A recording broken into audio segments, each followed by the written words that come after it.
This is the first chapter of the Financial Institutions and Markets course. And basically, in this chapter, what we want to do is basically motivate the entire course, meaning why should one take this course and what is it that we talk about when we talk about financial institutions and markets.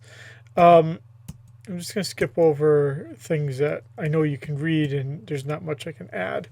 So the first part of this would be, why do we study financial markets?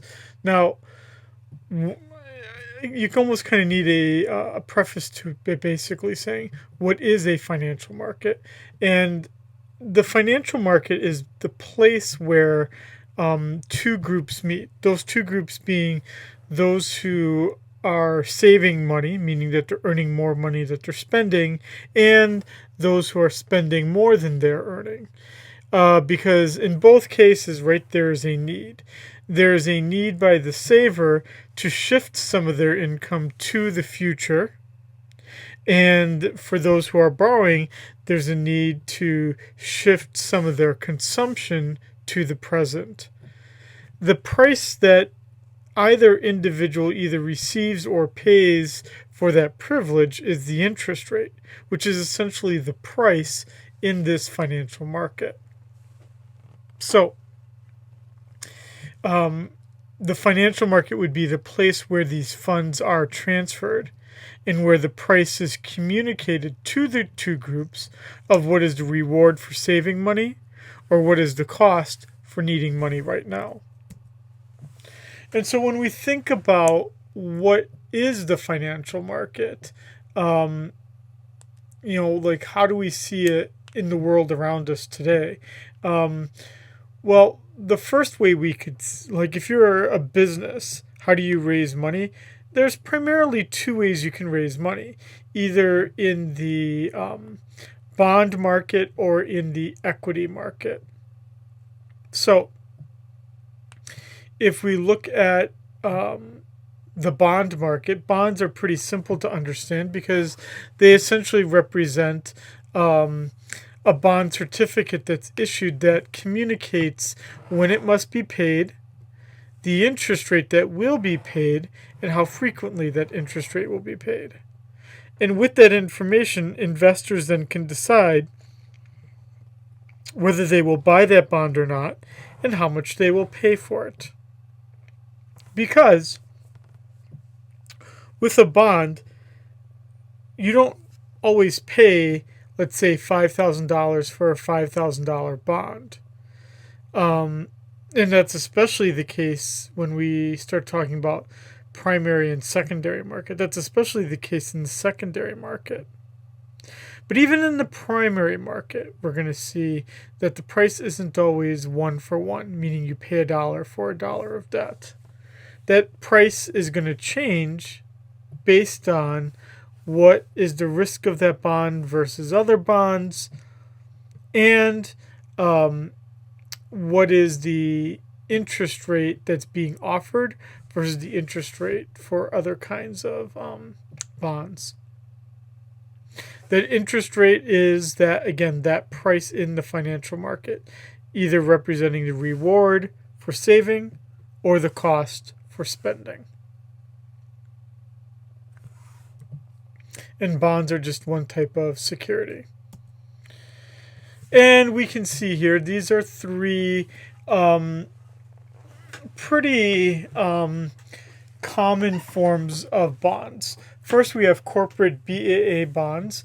That would stand for basically bonds that are issued by investment grade companies. So like your 3M, Johnson & Johnson, Boeing, big, well-known companies. And we can see here in the lines here, the dark green line, that the dark green line is generally higher. Now the reason why that's the case is because there's a little bit more risk. It's not likely that 3M is going to go out of business, but it's more likely that 3M would go out of business than the government would go out of business. Then you've got the dark red line, that would be long-term government bonds. And you'll notice that long-term bonds pay a higher interest rate than short-term bonds, which are actually called bills, 3-month or 90-day treasury bills.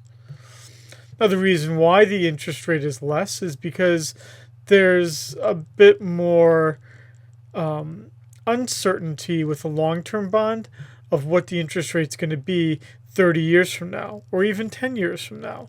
So there's a little bit more risk as an investor, not of default, meaning that the government goes out of business, but rather that the interest rate is not competitive anymore. Whereas in 90 days, there's not a lot that's going to probably change.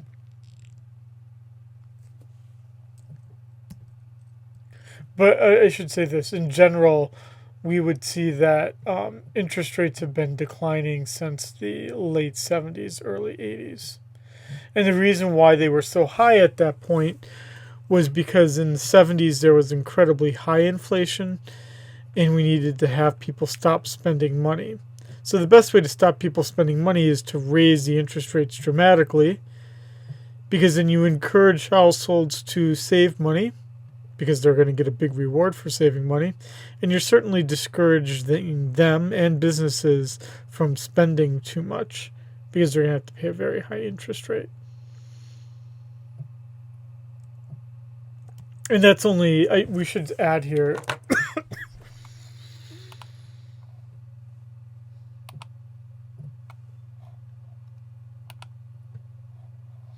it's only decreased, as you see here, up until about 2015. Then there was an attempt by first Janet Yellen, then Jerome Powell, to start raising the interest rates to start cooling the economy down.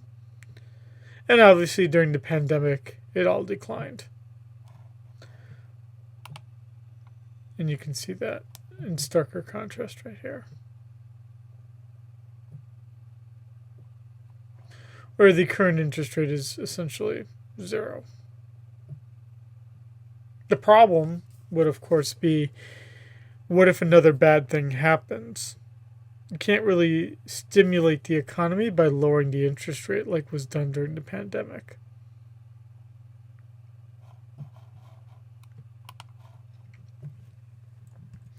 So, if you don't raise money using the bond market, then you would use the equity market.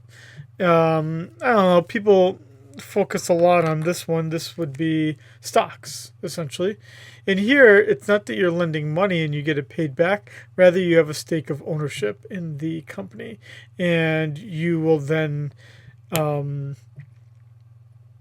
possibly get paid a dividend. Maybe not.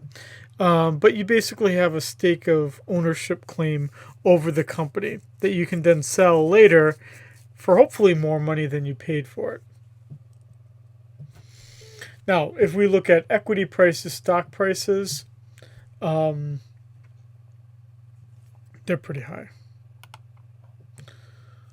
And it's obviously only gone higher. I mean, look at that. Even if we just take this out, I can tell you already it's never been as high as it is. I mean, this is only going back to 2011, but it's certainly has never been as high as it is. And again, if we just focus on the last year, it's hard to, honestly, it's really hard for economists to kind of understand what's going on here. It's just a lot of money out there in the economy right now, and people need to put it in something, and stocks are what they're putting it into. All kinds of stocks, really. Now,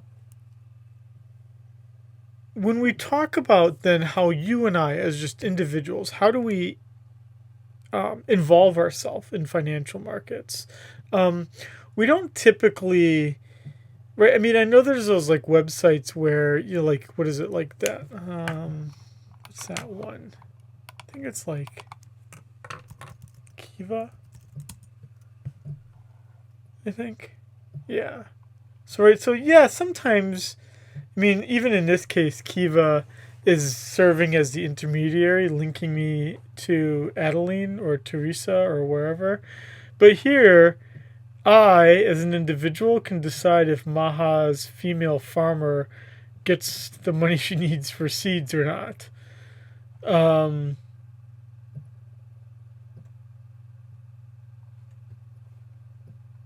but at the same time, Kiva is still kind of operating as a financial intermediary. A financial intermediary is basically um, an organization that collects the money in the form of deposits and then lends it to others. What we typically would know of as a bank. Now, that's not the only kind of financial intermediary out there, but it's the most obvious one. Another way that individuals are popularly involved in financial markets are through life insurance premiums is a good example. Life insurance policies, because I pay the premium for that policy, and the insurance company promises that when I die, they're going to pay back this huge sum of money. But to be able to fulfill that promise, they have to invest the money and lend out the money to others. Thus, there's a actor in between that's bringing the borrower and the saver together. Now, financial innovations are really anything that make the market work more efficiently. So one example, we have lots of examples. The financial industry is innovative by its very nature, but that would be things like, for instance, Robinhood and this idea of zero commission investing. Even the emergence of the exchange traded fund, the ETF, as an investment is an innovation. Mutual funds were an innovation, I don't know, however many decades ago. Small, well, certainly something even like Kiva, right, where you would have an ability to have individuals who have no credit history being able to borrow money. That's certainly a financial innovation.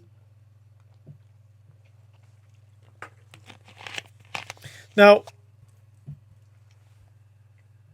problems emerge actually quite frequently in financial markets. Although we'd like to think that crises are rare, they're not so much. The last crisis we had was obviously the 2008-2009 crisis. It was a crisis. Yes, it was a recession as well, but we really should think of it as a crisis. And what made it a crisis was that all of the fundamental rules no longer seemed to apply. And prices of things were based on certain assumptions, and those assumptions were no longer applicable. So the assumptions in the 2008-2009 crisis, there were many, but basically, it was housing prices never decline on a national basis, that housing bubbles are regional in their very nature, and that if you pool mortgages in a big enough of a pool with one another, diversification within that bond would mean that you can bring together bonds that are highly rated with some bonds that are low rated, and that you can still achieve a high credit rating on that bond, and that the bond will not fail. And that the risk of a mortgage bond failing is so low that it is okay if a company, in this case AIG, if it insures all of the mortgage bonds against default. All of those things were not true. And so the result was that individuals now no longer in institutions no longer trusted one another. And when they stop trusting one another, credit immediately disappears in the economy. No one is willing to lend anyone anything. And because it disappeared so dramatically, so quickly, the economy faced a crisis. The financial markets were not working anymore. And as a result, institutions failed. Now, when we talk about financial markets, we need to take a step back further and talk about money. Like, what is money? Money has different conditions it has to fulfill, but its most basic nature, it serves as a medium of exchange, meaning it's what people accept as payment. So, right, when you get hired at a job, we don't ask, right, what are you going to pay me in? Because we're expecting we're going to get paid in US dollars. And that's good because that's what our landlord wants. That's what our bank wants to pay different bills. That's what we use. So if were all of a sudden to say, Scheiding, you get paid in mangoes, that still suck. I mean, because even if they gave me, let's say whatever my salary was, they gave me the by market price equivalent of mangoes, I'd be pretty grumpy because now I have to offload these mangoes. I have to sell them to get the cash I need or exchange them in some way and pay a commission on that exchange. So money is just what is acceptable. It can be anything. It can be backed by gold. It cannot be backed by gold. Ours, for instance, is not backed by gold. It can be a thing that has a fundamental or useful value in some way, or it may have no value, like our US dollar, which is really just paper. The fact of the matter is that the dollar is valuable in the United States because everyone accepts it for what they're doing. I have a problem seeing Bitcoin as money. My reason for that is, what is the acceptability of a digital currency? I think that's a different argument than it being an investment, which it could be, but it's not money. At least in its most fundamental nature, it's not. I did hear about today. Sorry.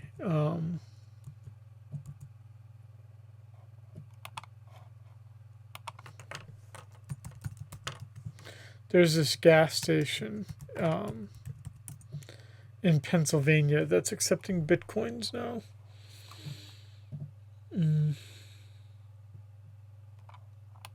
Not exactly sure how they'll do it. I'm guessing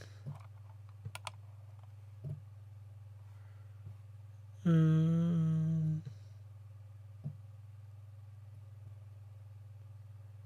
you can use Bitcoin, Ether, Litecoin, Dogecoin. Wow.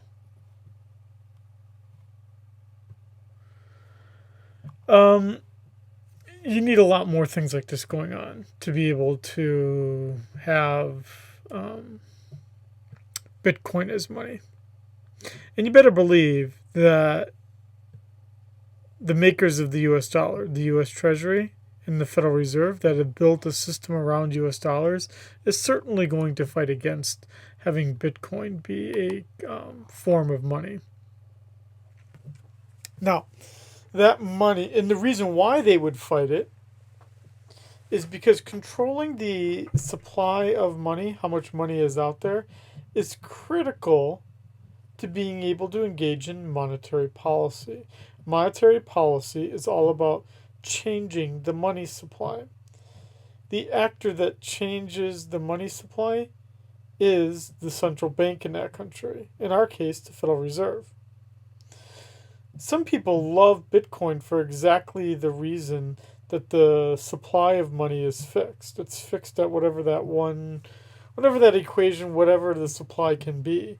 But if you're an economist, that's a bad thing. You don't want to limit how much money supply you have. That's one reason among many why we don't have a gold standard in the United States, where our currency is baked. The supply of it, the quantity of it, is determined by how much gold exists. We wouldn't want that because how can you stimulate the economy if you don't have more gold? And so Bitcoin would be problematic for doing that kind of monetary policy. Although, generally speaking, the people who like Bitcoin, generally speaking, are not in favor of monetary policy as it is.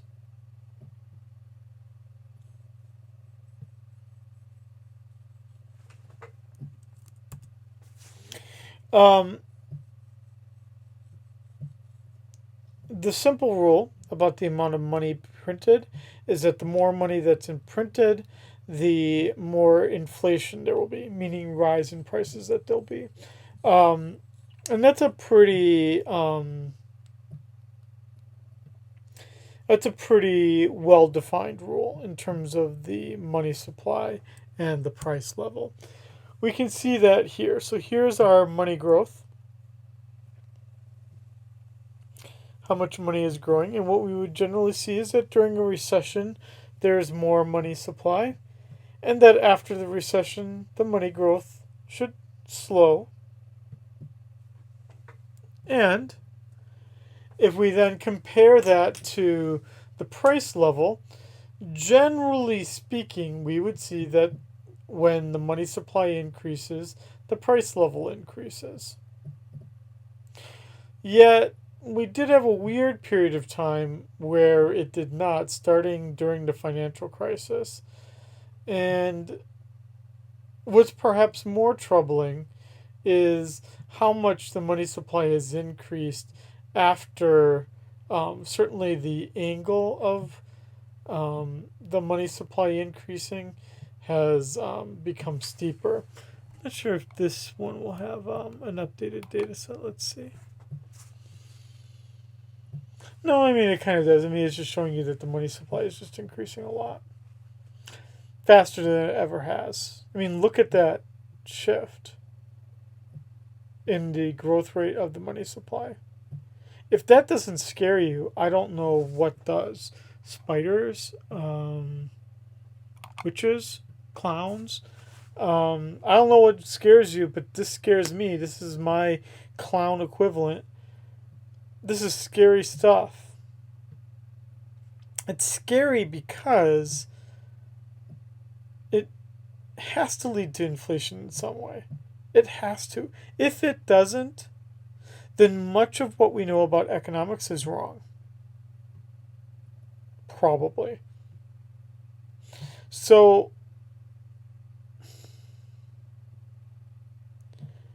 many of the problems that we're seeing in today's post-pandemic economy are a consequence of the money supply having increased so much.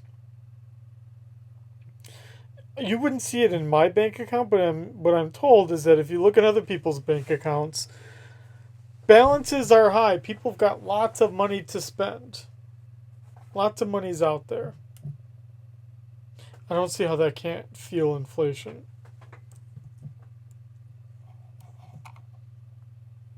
It would seem it would have to.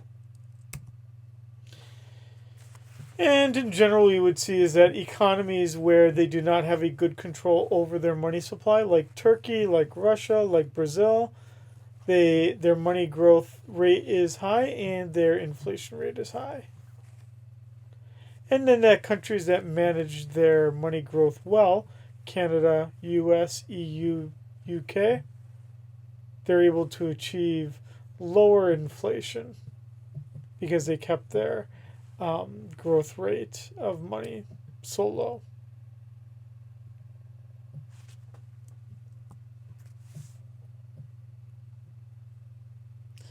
Now, it is true that the interest rate, um,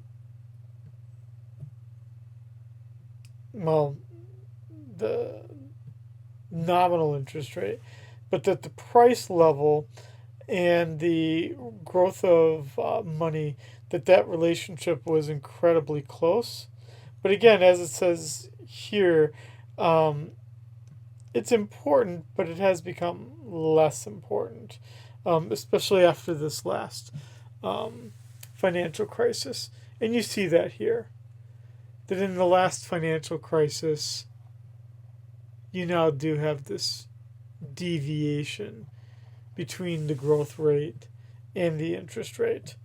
They should be moving close to one another, but they're not. And we have this other example in the mid 80s, early 90s, where there was a deviation, a pretty strong deviation between the two. Some people believe, though, that that's largely happening just because financial markets are becoming a little bit more liberalized. Now, it's important as well to differentiate monetary policy from fiscal policy. Monetary policy, as we said, is all about managing the money supply so as to manage the economy. The Federal Reserve, which is our central bank, manages the money supply. When it increases the money supply, it's engaged in expansionary monetary policy, which generally should lead to economic growth, thus reducing unemployment,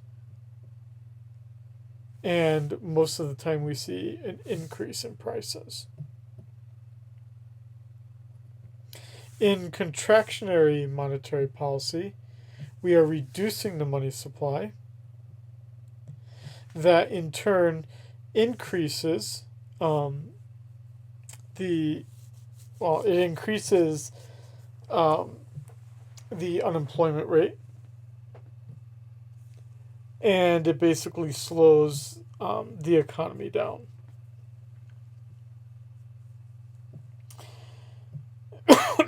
Monetary policy is contrasted against fiscal policy. In fiscal policy, what we're seeing is that the government, the federal government, most of the time, is making spending and taxation decisions to stimulate the economy. So, for instance, Biden right now wants like trillions of dollars for new infrastructure. The reason why he wants that money is he wants to spend a lot of money, and he's engaged in expansionary fiscal policy in an attempt to help the economy grow. You really don't see too often contractionary fiscal policy. That would mean increasing taxes or reducing spending. And you do that to slow the economy down if it's overheating. You don't really see that too often. One thing that affects how we can carry out fiscal policy is whether we have a deficit or a surplus. Deficit would mean we're spending more than we're bringing in. A budget surplus would mean we are bringing in more than we are spending. We are almost always in the United States experiencing a budget deficit. Those deficits add up to debt. And this has obviously only become worse.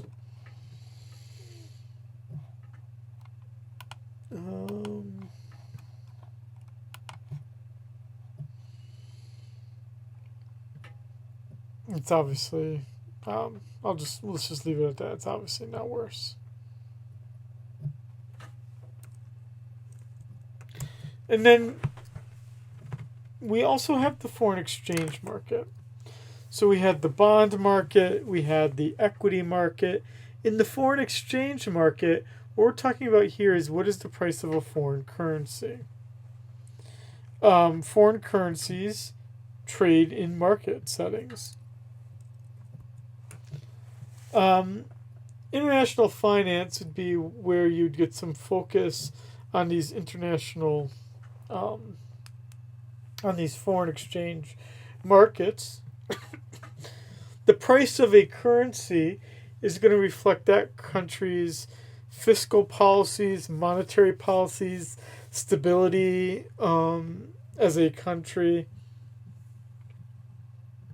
All that's going to possibly affect what the currency is going to charge, what we're going to have to pay for it.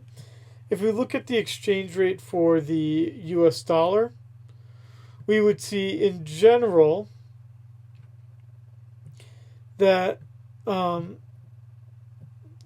more recently there has been a appreciation of the dollar, meaning the dollar has become a little bit more valuable.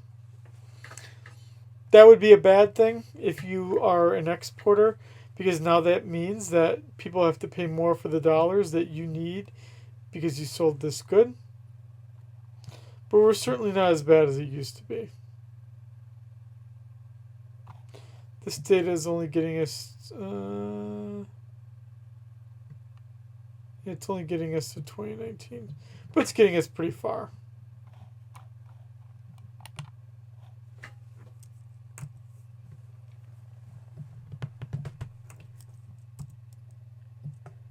Okay, I'll let you read about careers. It's obviously important, but